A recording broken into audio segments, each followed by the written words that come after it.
Good afternoon, everyone, and welcome to Fast Track with FlowTrack. I know it's Sunday, and I know we've been doing this. This is our fifth day in a row, but that's okay because some of the stuff we're learning is really going to help you guys jumpstart your businesses. So, with that, let me talk about what we're going to be talking about today so you guys know what we're going to be getting into, and then you guys can jump in and start asking any questions you would like. So, today is day 5 in our 10-day series. If you did miss any days, just go into the Facebook group. You can see links there, and or you can go into the FlowTrack YouTube channel where you can actually see all the videos there. So today, Danny is going to show you guys how to set up your email. And then we're going to show you how to create and install the chat widget. We're going to create a chat widget and then show you how to install it onto your website. We're also going to talk a little bit about the database and contacts, how to set up a notification, and finally, how to create an autoresponder in the system. So we've got a jam-packed day. Keep in mind, this is an intro series, so we're not going to get into every nook and cranny of email and all the things you can do with it. We will have more sessions coming with more detailed information about specific features. So with that, I'm going to pass it on over to Danny, and he is going to get started talking about email. Hi, Danny. Hi. Thanks for joining us, everybody. And I'm going to get started. All right. So I'm going to begin by sharing my screen. For those of you that have already set up your system, a lot of this is stuff you've already done, but I want to go over it for the people that one of the main goals of this series is to help people get started. Okay. And once we're done with these 10 days, we're going to be working with the FlowTrack team. We're going to be doing more advanced training. We're going to be showing some how we build different templates and stuff like that. So, make sure you're in the Facebook group if you want to be notified when those happened. And by all means, if I don't cover something, ask it in the Facebook group or go to support, and we will do our best to answer your questions there. Okay.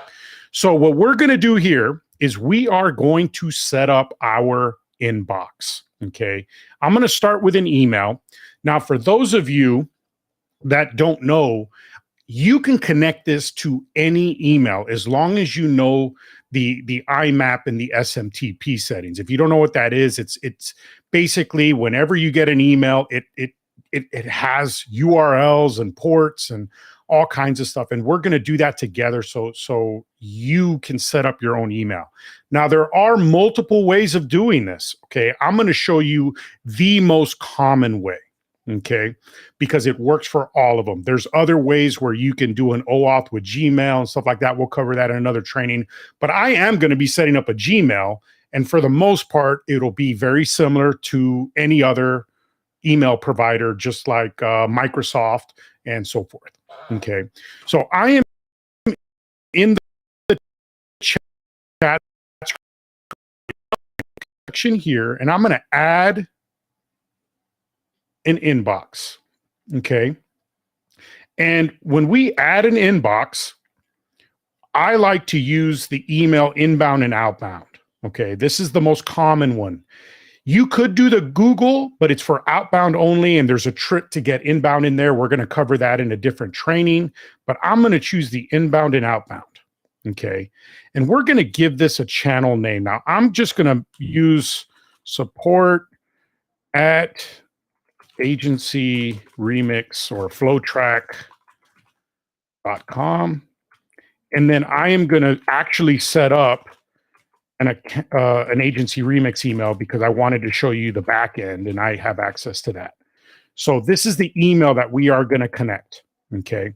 It happens to be a Google Workspace email, and we're going to create a channel. Okay. These are the agents. So every user that has a login to this particular system will show up here, and you want to be able to assign agents so that they can see it. In our case, since this is just a test system, I'm the only user, so it would say Danny Rios, even though I put Dan System 1, just so I know what system I'm working in. And I'm going to click Add Agents. And This is how we can do forwarding, but since we're doing a true SMTP, we're good. I'm just going to skip it. And there are more settings. I'm going to kind of fly over it. You can add an avatar, which is the little image. So you can kind of brand, I guess, inside the thing, or if it was your email, you can put your picture. I tend to leave it alone. I use the inbox name, which you saw was already set up. I can't put the ad in there or else I would put it in there. And then there's no channel greeting. There's none of this other stuff. This is more useful on the inbox side. I'm going to keep on going. You can see some of the same settings. Business hours don't apply, but you're going to see this again. And this is where we are going to set up the IMAP and the SMTP. Okay. So what I'm going to do is I'm going to enable IMAP is for incoming mail. So it'll check that. And SMTP is for outgoing mail. And these are the settings that we need to get. Okay. So what you're going to want to do is probably do a search for your IMAP and SMTP settings for your provider, or talk to who provides your email and ask for those settings and they'll be able to provide it. Now, I kind of know these by heart, but if I didn't, in Google's case, I would do Gmail IMAP settings. And looks like support is right there. And we will, let's see here. Here's our IMAP. Looks like we do have to go in to the email. Let's follow these directions. And we have to go to the settings. I know mine is already on. We're going to see all settings. And you see where we have forwarding, POP, and IMAP. You want to make sure you enable that or else it won't work. All right. It's kind of a security feature. All right. So that is on. And these are the settings we're looking for. You see how it has IMAP server? It's imap.gmail.com. So let's go back over here. We're going to paste that in. The port is 993. The login is going to be the actual address. And then the password by default is not going to work. I know my password and I'm going to type it in just to show you, but it's because there's security. See, it says invalid. It really is valid, but Microsoft and Gmail, depending on who owns the real account, can disable apps from being able to connect. So you need to turn that on. And if you have a customer that is not an administrator, there's a reason why they haven't been given permission. You know, there's nothing we can do about it. But since I own this account, what I'm going to do is I already have it enabled. Okay. And when I am in my email, to be able to, we need to create a one-time password just for this instance. In other words, what Google wants to do for security is for this password to be unique. That way, if it's ever compromised, you can just delete that one password and they don't have access to everything. Okay. Microsoft works the same way. And so here we go. The way to get to where we need to go is you click on your name and you want to manage your Google account. Okay. You can also do Google account and do a search and just find your way. And we're going to go to the security area. Okay. And what we want to do is we want to turn on a password just for this app, but we cannot do it unless there's a two-step verification on.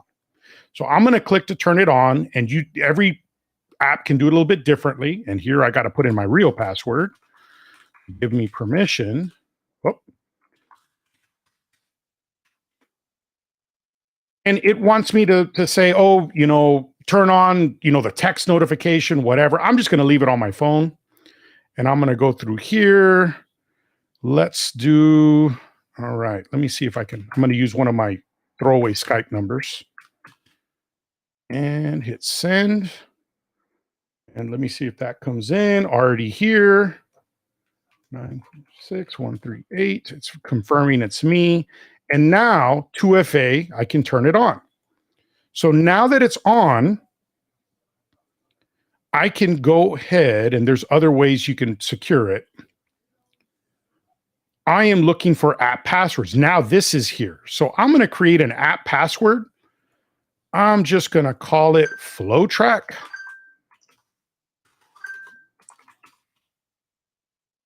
And I'm going to generate this one-time password. And for those of you, I'm going to go and delete this when I'm done here. All right. So now we're done with this. I got my password and I'm going to put it here. I'm going to hit update and voila, settings updated successfully. So now this is going to work. All right. Enable SSL is already on. Now let's turn on the SMTP and it's going to be the same thing. Now I know these settings, smtp.gmail.com. I can't spell. The port is going to be, usually it's 465 or 587. I'm going to paste the password I just had here, put the email, and then I don't recall if we need to put that there. And let me go back and look at these settings over here to make sure I forget if it's TTLS or SSTLS. I think it's S. Oh, it doesn't matter. You can do 465 for SSL. Yep, it all looks good. So what I'm going to do is I'm going to use the 587 port and leave it on the start TTLS. All right, login. And I guess we do have to put the domain in. There we go. Now we got our button. We're going to hit update. Settings updated successfully. And like that, we submit it. We have our email in here. Okay. So now when we go to our inboxes, you could see we have created one email. And I'd like to point out that only assigned agents can see this. So you can actually prevent other users from seeing your email if you so choose. Okay. Now we're done. That's email. You know, you can connect as many email inboxes as you want.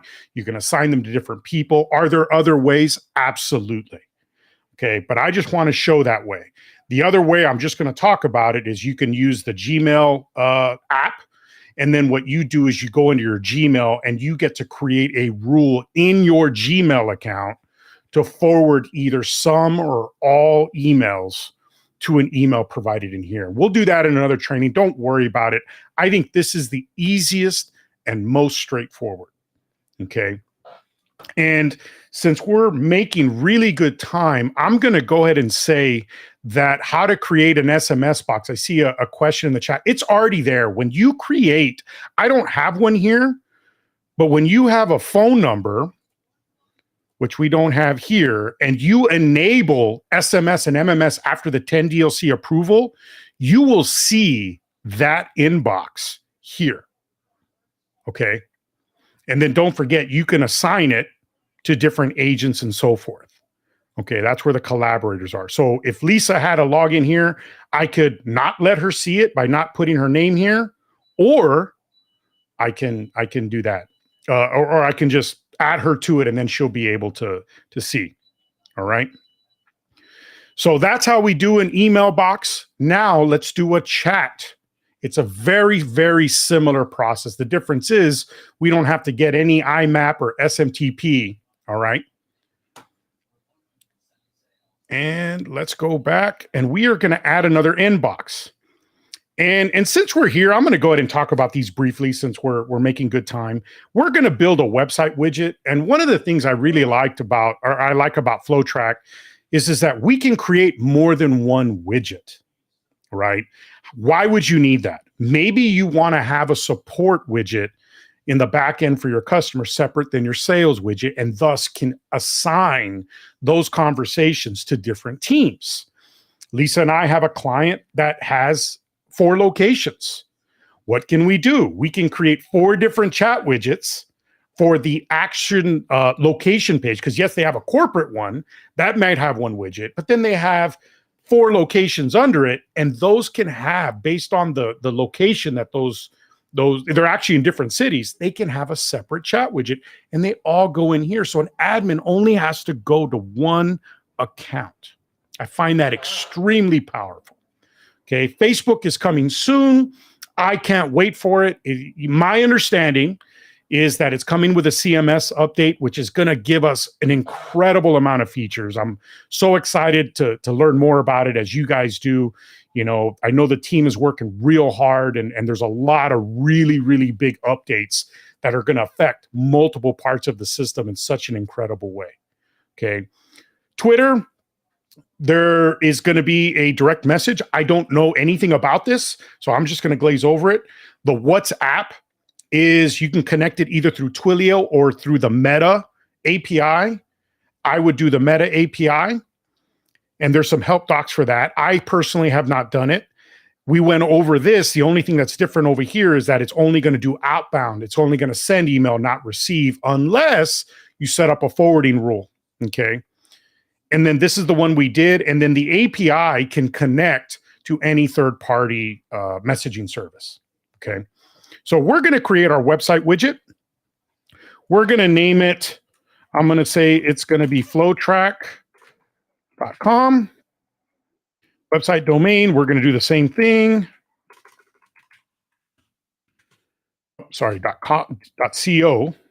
And then we can adjust the color of the widget, which is going to affect the color as it's shown. Okay, I'm just going to change the color so you guys can see that it'll be red. And then we can have a welcome heading. Hi there. And what I like to do, guys, is I like to just put values in here and then just see where they go. You know, because sometimes a welcome heading, you don't know if that's part of a pop-up. You don't know if that's in the widget. I know that this one is in the widget. Okay.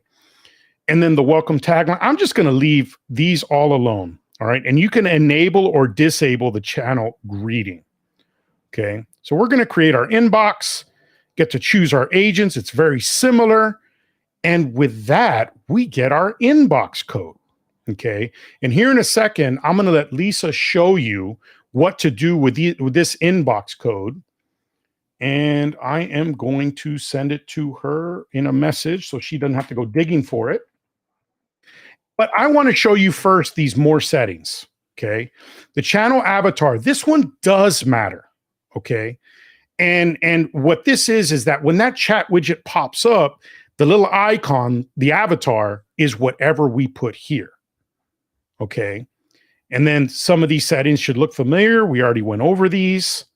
And you have some controls. Okay. I tend to just, everybody has their way of doing things. I kind of like the default. And let's see here. So this is the email collect box. If you're not available, it'll ask for their email and collect that. Okay. CSAT, that is basically when the conversation's done, tell us how we did. That's probably more important to bigger organizations. Allow messages after the conversation resolved. I like the enabled. And then enable conversation continuity via email. I kind of like these settings. All right. Now there are more. I'm going to hit update. Now these matter. We have our same thing where we can assign agents. We have our business hours. This is something I like to enable because I want people to know that if they reach us after hours, that we'll get back to them, right? And you could set your time zone, change your business hours, and so forth, okay?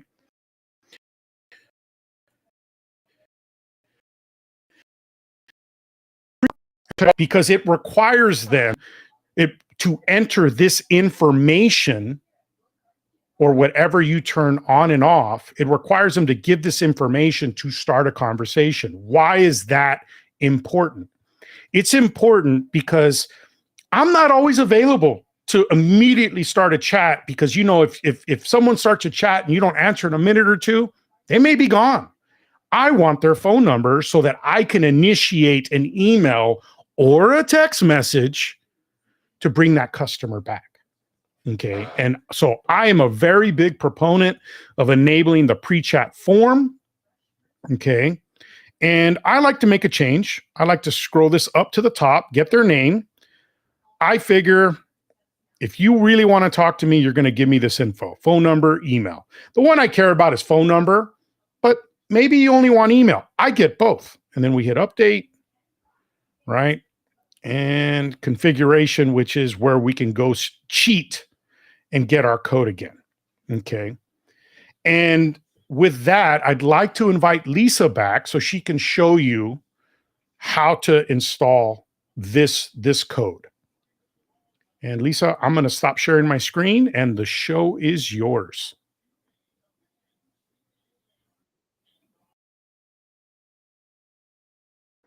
Fantastic. Okay, so you guys should be able to see my screen now.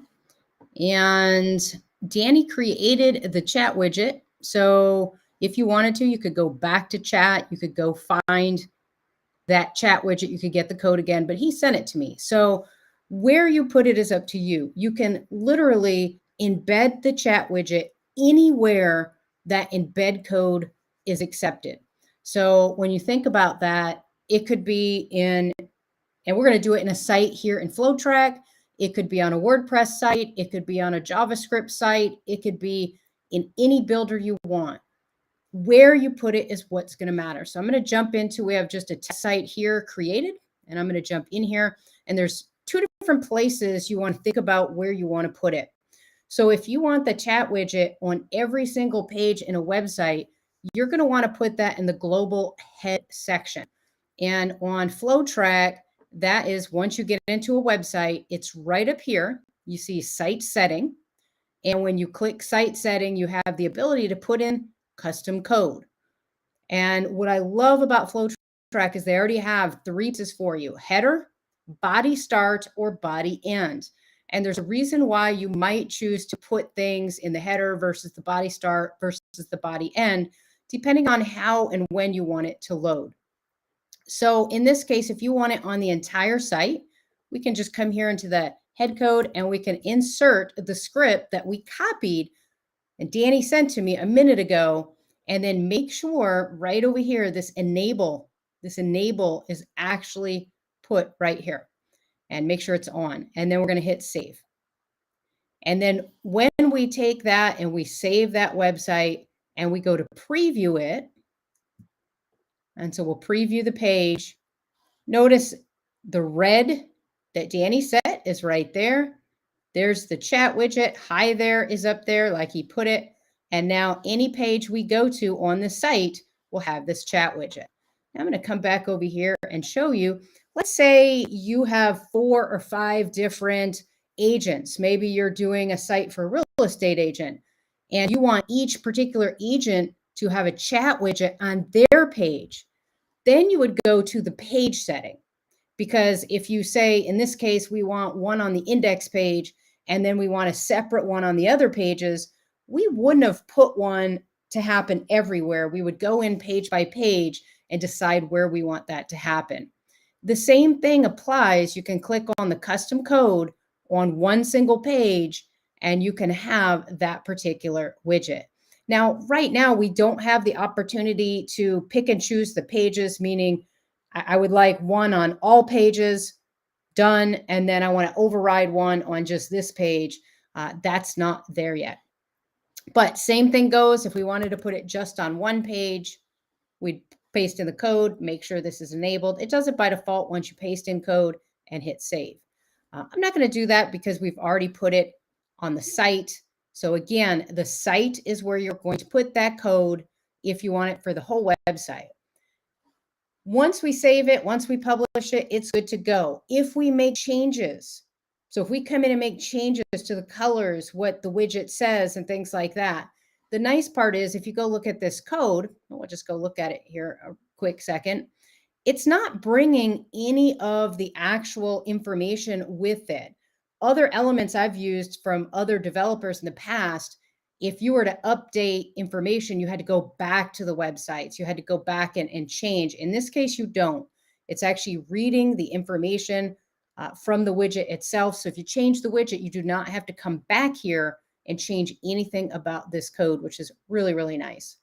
So it's just that simple to put them on there. Now, I don't have anything available to show you guys, but if you wanted to put this code on a WordPress site, there is no WordPress plugin. So FlowTrack doesn't have a WordPress plugin, but it's as simple as figuring out, depending on your WordPress instance, what theme you happen to be using, where is the header code? Where can I insert this into the header code? Now, I will show you this. If you're going to insert this elsewhere, or you're going to start doing a lot of insertions, don't be afraid to come in and comment your code. So, for example, coming in here and saying, this is the chat widget, and then adding a code in there. That way, as you start getting a lot of code in there, you can identify, and some people will even put a start chat widget, and then at the bottom, they put end chat widget in some type of comment.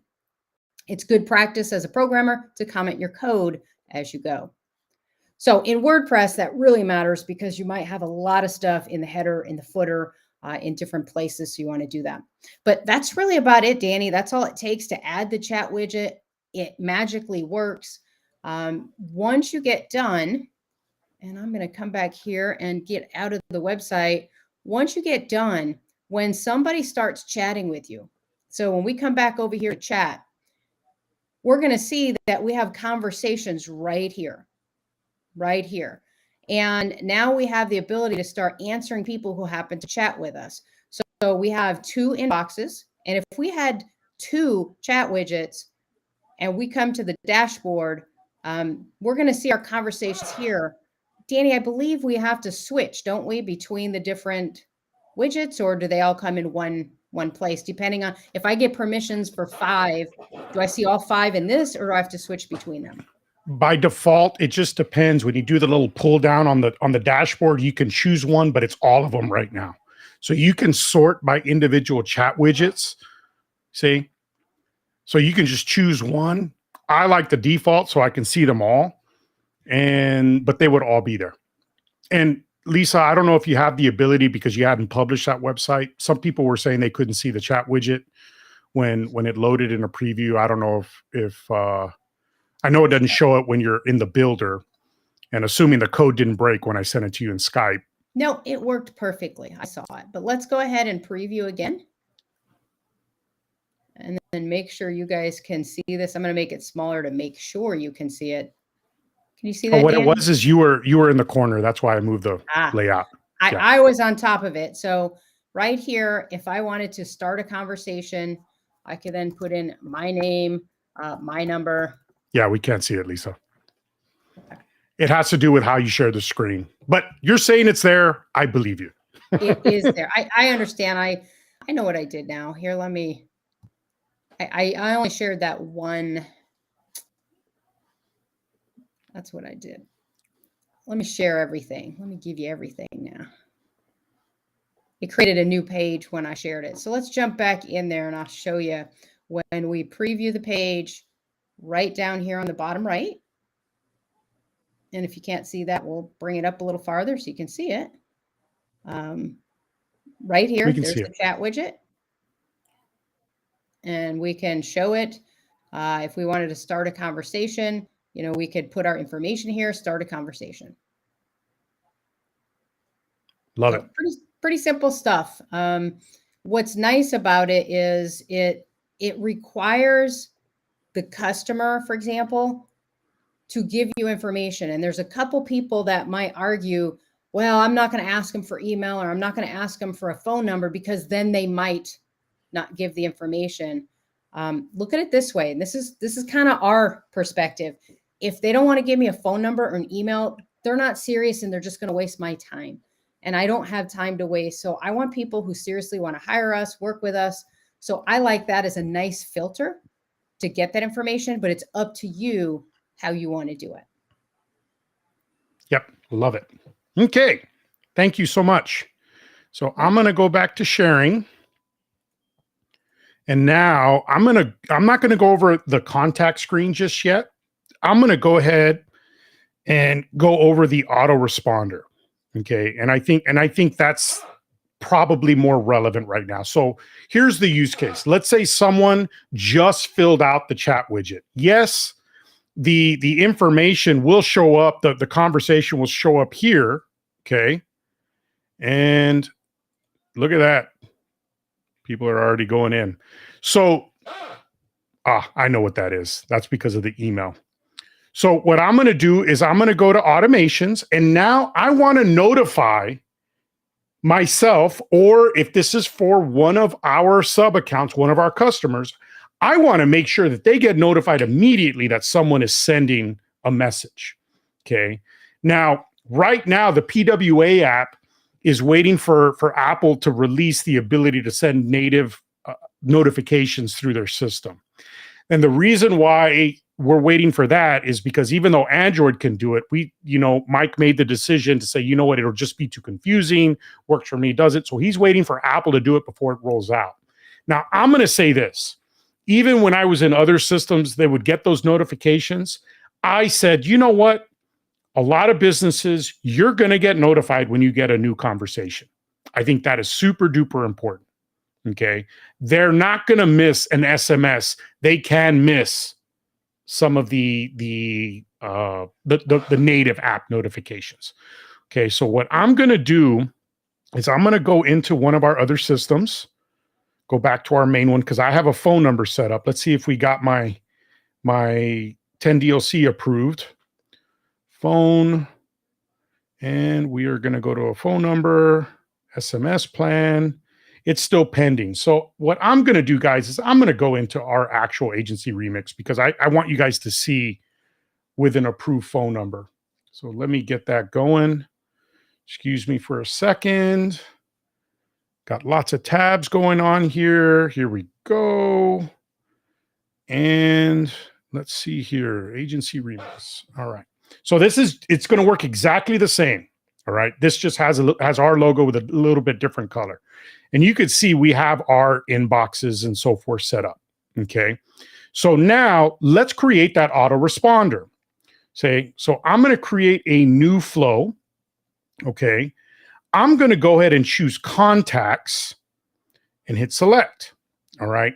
The first thing I do is I go to the the hamburger, and I'm going to click that button, and then I'm going to name it. I'm going to name it incoming chat with notification. Okay. Or you know what? We're going to do an autoresponder at the same time and notification. So we're just going to say incoming chat, new message. Okay.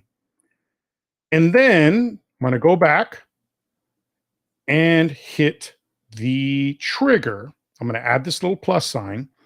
And what I'm looking for is something that resembles chat. I believe it's here on the end. Now, chat is also email. It's also text. So the chat is really any incoming message by default. Now, we do get to choose specific inboxes here in a sec. Now, we have a choice, okay? So you can go with a new contact, meaning it's the first time they message as that trigger. So the first time they message is the only time that's going to fire. Not what I want. We have new incoming chat conversation, which is a step further than what I just told you. That one is going to be a new conversation, whether they're a new contact or not, doesn't matter, which was the last one. This one is just a new conversation. And I still don't want to use that myself. And I'll tell you why, because this is good. This selection is good if you just want it to be on the initiation of a new conversation. Okay. Knowing that once you start a conversation, it may take 5, 10, 30 minutes for someone to keep going, whether it's SMS or message. The downside to that is, but to me it's worth it, is that they're going to get messages every single incoming message. So if they're there actively messaging someone, their phone's going to be getting ding, ding, ding, So I prefer this because I think all leads are valuable.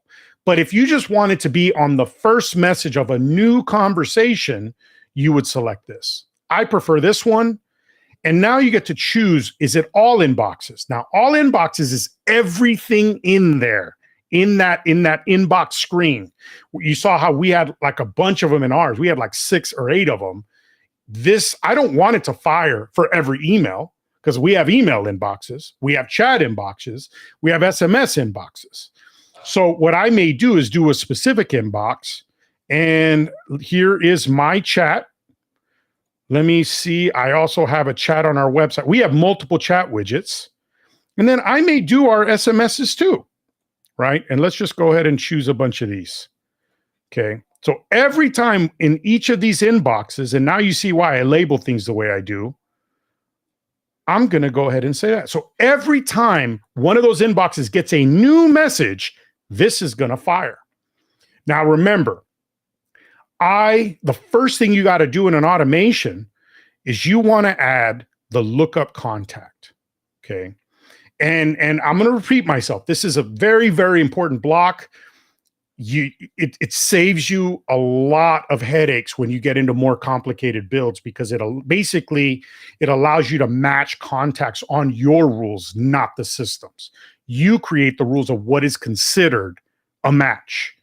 And since this is going to be phone number or email, because we're asking both phone number and email, I'm going to say if any of these match with phone or email, or is important, because if I did and it has to match both, right? It's basically like a true false statement. So I want to say because it's either phone or email, merge the contact. If you start seeing a lot of contacts that are the same over and over where it's duplicating, it is because you either didn't set up the lookup contact. You might have this as an and, because if it only matches the phone and not the email, it's still going to duplicate. It's not going to merge it with anything because you told it needs to match both. So I want or, okay, and then I want it to merge. So if anyone fills out that form or texts us and their phone or email is already in the system, it's going to merge it with that contact. Okay. So we're going to go ahead and connect it. All right. So now we want to notify. Now you have a choice. Okay. You can just send them an email. That's an inexpensive option. I like to do both, but I am more concerned about the SMS and the email. So there's my SMS. I'm not texting the customer. This is the customer, the person going through the flow. I want to either do the contact owner or a custom phone number. I'm going to do custom phone number, whatever's clever.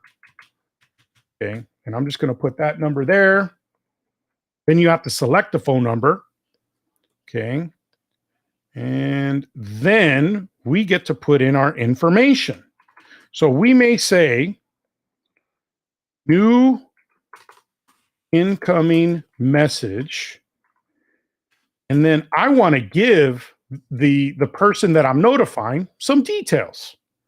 Okay. So I'm going to go in here. This is the contact info, the person going through. I'm going to go first name, last name. I may put their phone number if we know it. Let me just type phone at the top, make my life easier. Phone. And then we're going to add the email.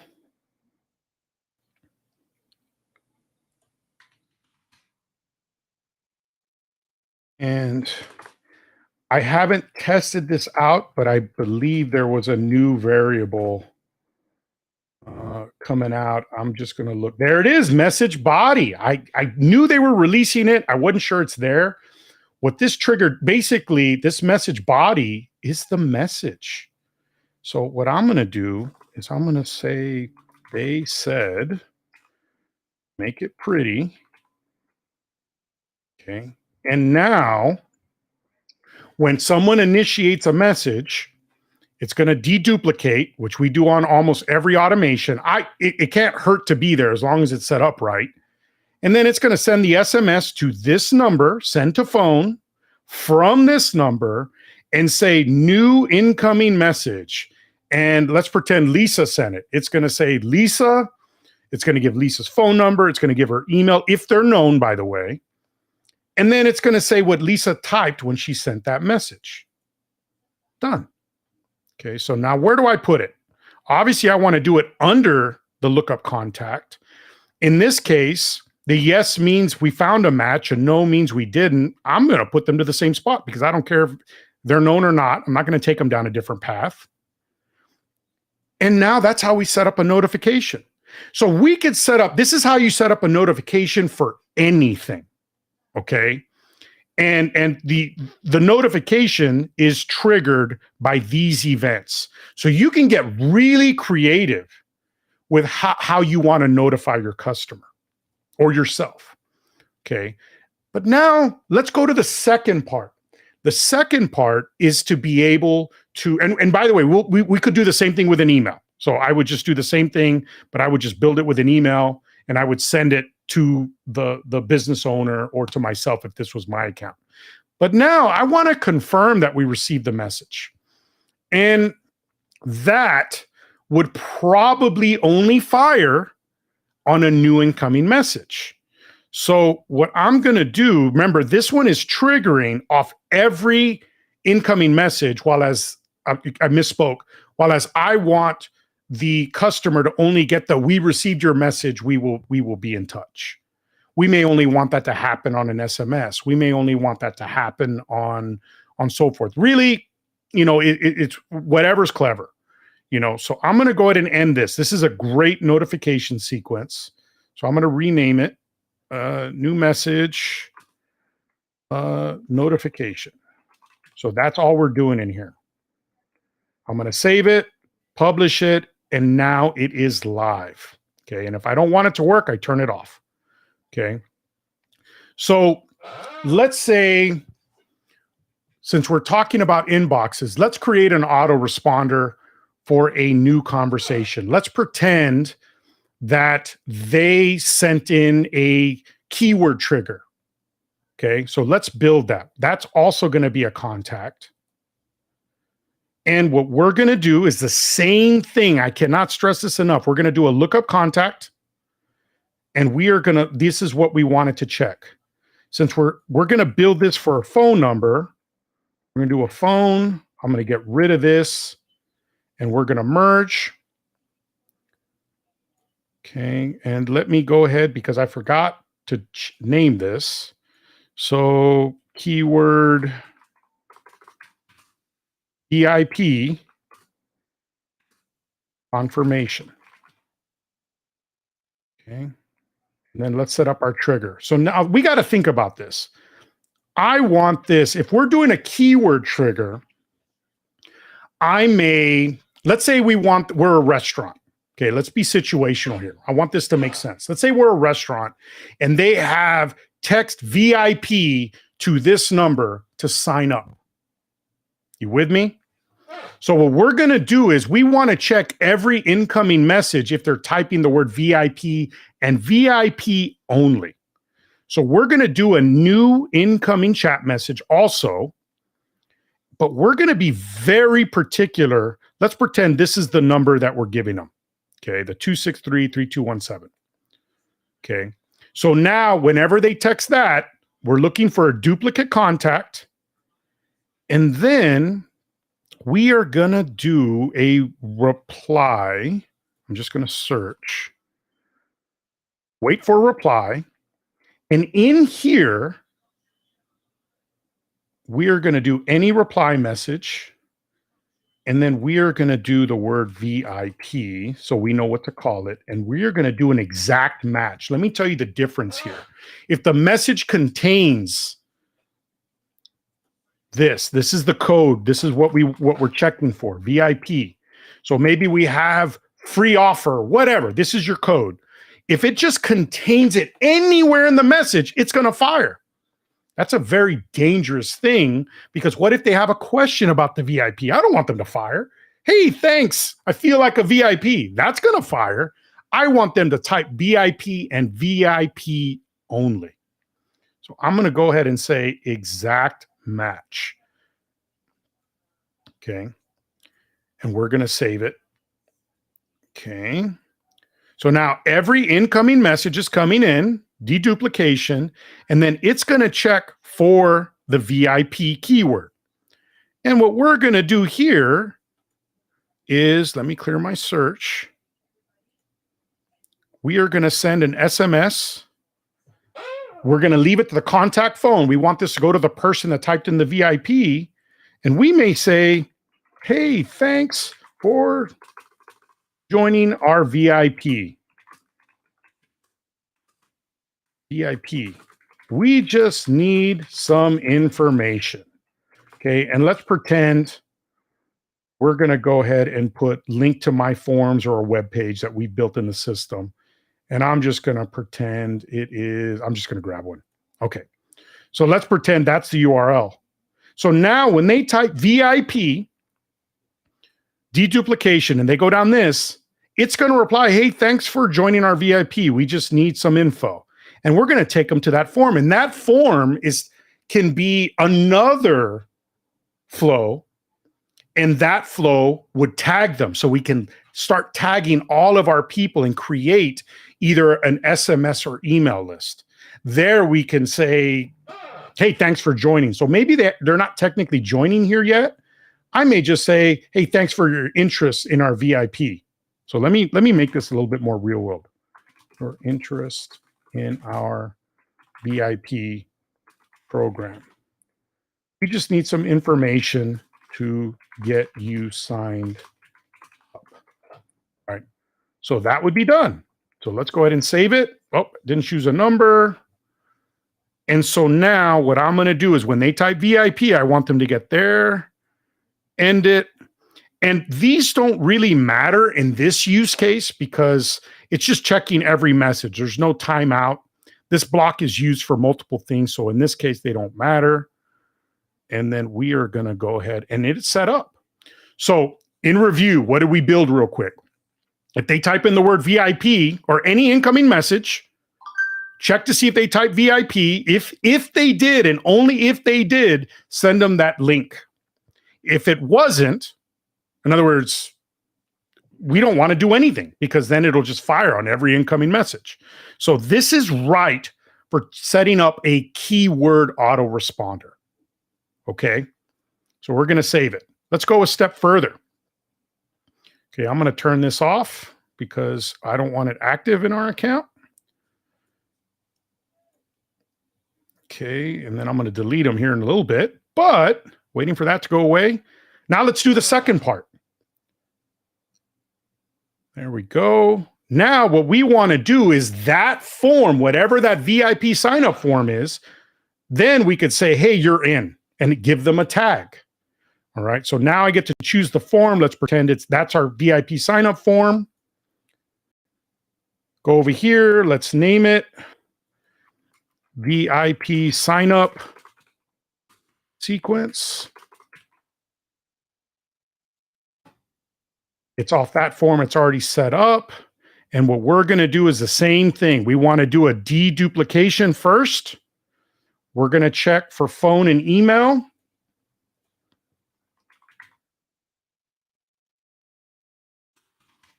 Don't forget to make it or. Save. So now we're making sure we don't get duplicates. The next step is we want to give them a thank you message. So we're going to give them another SMS or email. And we're going to send it to the contact. We're going to choose a number. And then here we could say, thanks for signing up for our VIP. Save, whatever. You could turn that into a sequence, right? So we're going to go ahead and take everybody that fills it out there, not just known and unknown users. And then let's add a tag. We want to tag them for future use. We're going to say, I'm just VIP. So now anyone that fills out that form is going to get a confirmation, and then they're going to be tagged. All right. So I save it. We're good to go. This is live. I just built it. It's not hard. You know, I mean, it's a lot when you first see it, but I want you to understand that I've done this before and I did it so quickly. I can do this without even thinking, but I just built something that I could walk into a restaurant or any business, whether the keyword is reviews, whether the keyword is VIP, whether the keyword is whatever. I'm just sending them to a form and everything is self-serving. And the form itself is just tagging them. That's it. And sending them a thank you. Now we can take it a step further and add them to a mailing list. We can add them to a long drip sequence. Like maybe that form is you're in the mortgage industry. Well, the buying cycle for that could be 6 months to a year. So you just build a form that says, you know, get some information from Dan's mortgage company. They do it. And you can build one long stream over the course of 12 months, checking in. And then all you have to do is remove them if they become a customer. And there's a number of ways of doing that, right? So start thinking, like when you start thinking in that mindset, to me, what I just showed you, a keyword coupled with a form, sending them to a form from that keyword, is one of my favorite, what I call Lego blocks. I sell the same Lego blocks over and over again. I just repurpose them depending on what I want to do, what problem I'm trying to solve for that business. Okay. So now that I've got that shown, let's go to the contact screen and then we'll open it up for questions. All right. So I'm going to go ahead and go back to the FlowTrack. Let's see here. Looking for it. Coming back. So now let's go into the contact screen. All right. And contacts can be databases depending on your version, right?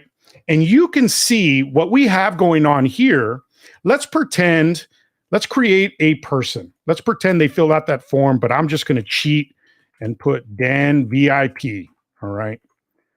And what's going to happen is Dan VIP here would have a tag. Okay. So I'm going to simulate it. Now, this is also how you add it manually. I can just select Dan here and add tag and type in VIP. So now let's pretend that Dan had filled out that thing. And this is what we see. I didn't do any of that if Dan had signed up with that keyword sequence. Here he is. Let's pretend I want to send this blast to everybody that's a VIP. Maybe I'm that restaurant again, and I want to let them know about this awesome special I have. So how do I get that list quickly on my screen? All right. So what we do is we go to tags and we get to set our rule, has tag, doesn't have tag, and I'm going to type in VIP. And look at that. Only the people with that tag show up. So that's how you do a mailing list, right? So I'm going to, because I think it's related, let's pretend I wanted to send these people a message, right? I would select them all, pay special attention to if there's more than one page, there's a way to select them all. I only have one contact, so it doesn't give me that little warning, right? And then I would add them to a flow. Now, that's how we are able to send, whether it's 10 messages or 10,000 messages or emails at once. Okay, and we would add them to a flow that we pre-configured. Okay, I don't have any on here. And then you hit OK, and all those people will now get a newsletter, a mass text, right? That's how we do it. Okay, so let's just go ahead and pretend we need to do it. Let's go back to this draft flow. And you know what? I'm just going to start over. Wait for that to go away. We're going to create a flow. Let's pretend I want to send a blast. So we're just going to hit contacts, which is usually the default. There's no need for a lookup contact, but it doesn't hurt. But I know we don't need it because they're not doing anything where the system has to respond. I'm manually adding them. But if you think like I do, for the sake of training, I'm going to put it anyway. I don't want to forget about it, but this, I'm going to be honest, it doesn't need it in this flow. But get in the habit of thinking, you know what? It can't hurt.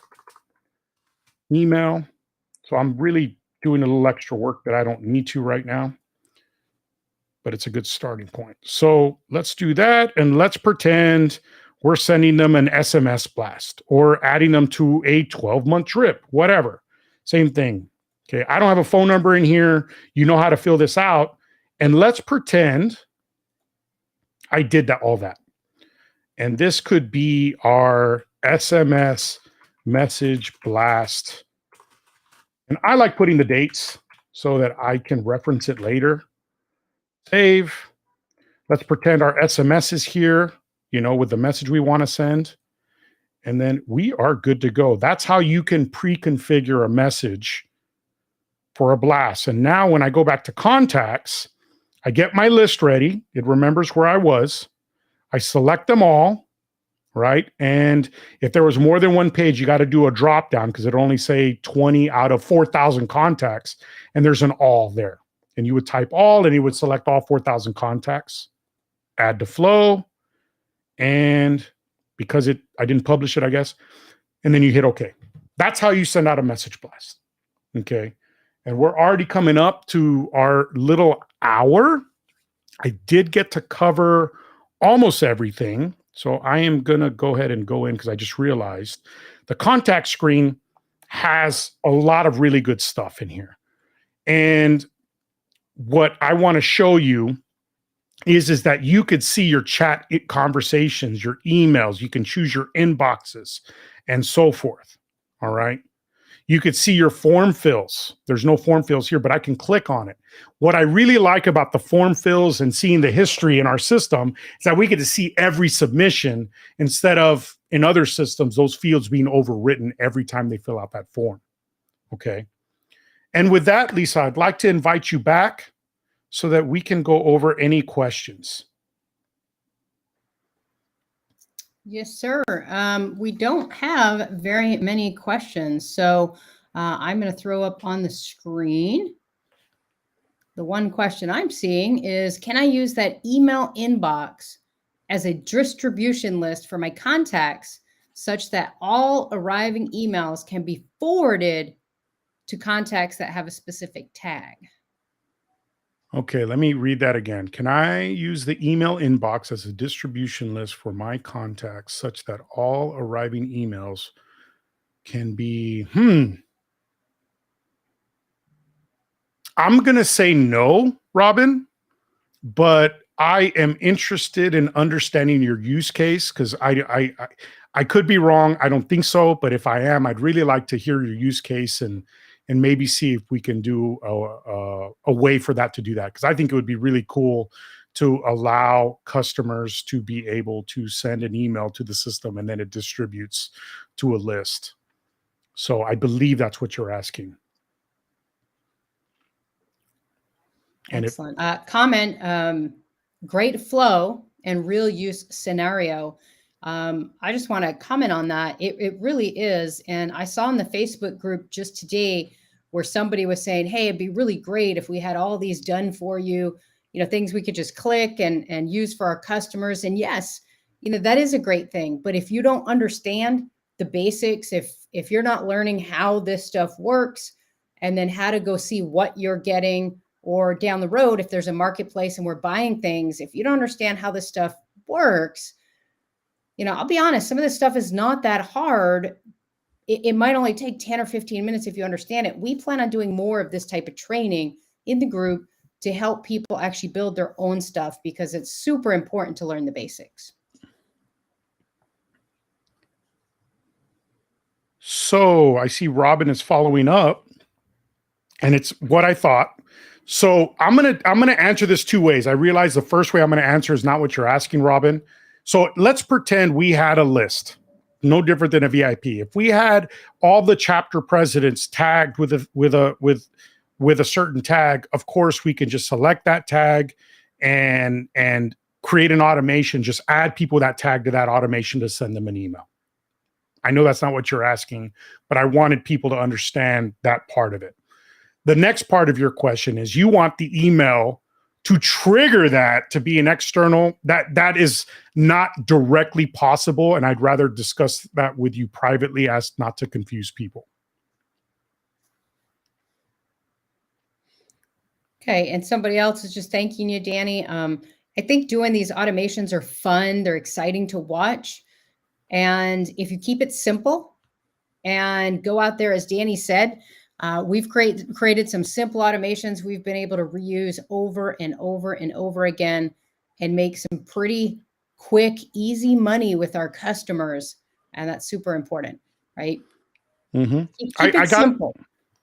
I got to say, guys, the foundation of what we sell to our clients is triggered off of a form more than anything. So it's just the strategic use of keywords, sending them a link to a form. It's a form, giving it to the business themselves for them to book it on their computer or bookmark it on their computer and say, fill out this form if Lisa's the customer to ask for a review. So Lisa comes in, you do her service, you're behind the counter and you say, Lisa, I really appreciate if you'd leave me a review. Great.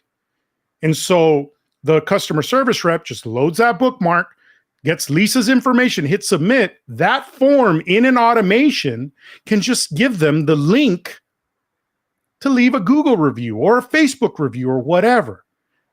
So that's a very simple automation to sell as a review service, right? And so forms to me are the foundation. It's the easiest way to get someone in the system. More importantly, it's easier for our customers as business owners to trigger something off of a form instead of having to log in, add people manually, instead of adding a tag and this and that. I don't have any pushback with people filling out forms. And because FlowTrack is such an incredible form builder, it gets that much easier. And we're going to go into that in future trainings. I mean, the fast track with FlowTrack was really our attempt to help people get online as quickly as possible.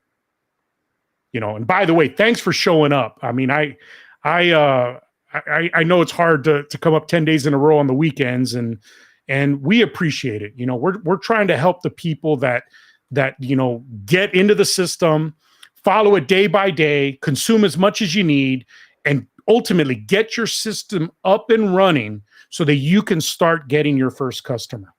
Okay. And with that, tomorrow, I am going to be going over forms. Okay.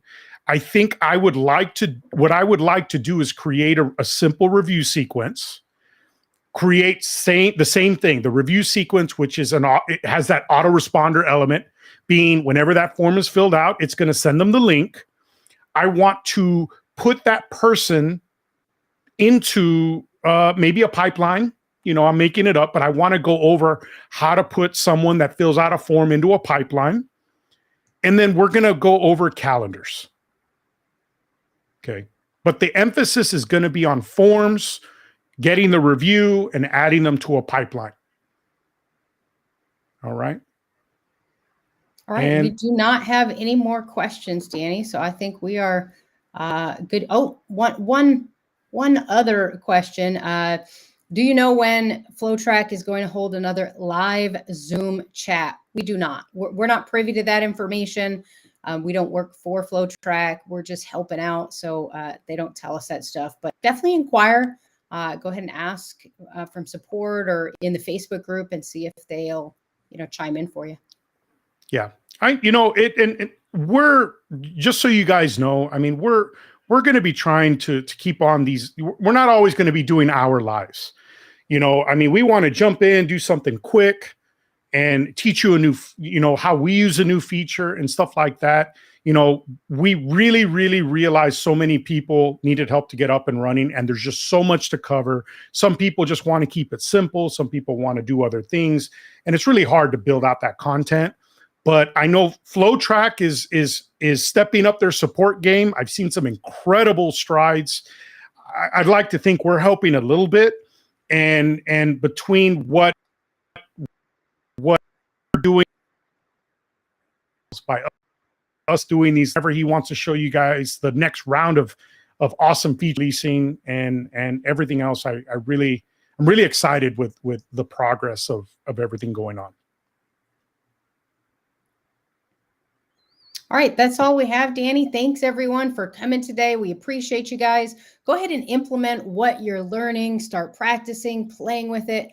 If you guys have any questions, check it out in the Facebook, or go ahead and put it in the Facebook group, because that's where Danny and I spend.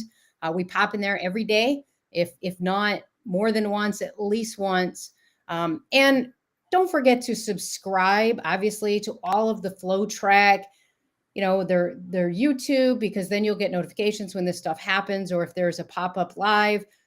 Get on the Facebook, so that way you're getting those notifications. I believe they also have Twitter and Instagram and other things. So follow them wherever you can, because there's a lot of information coming at you guys. I fully believe this is the best software on the market. That's why we decided to go with it. And I am so excited to see where we all go with it. Let's take the journey together. All right. Thank you so much. And we'll see some of you tomorrow, same bat time, same bat place. Thanks.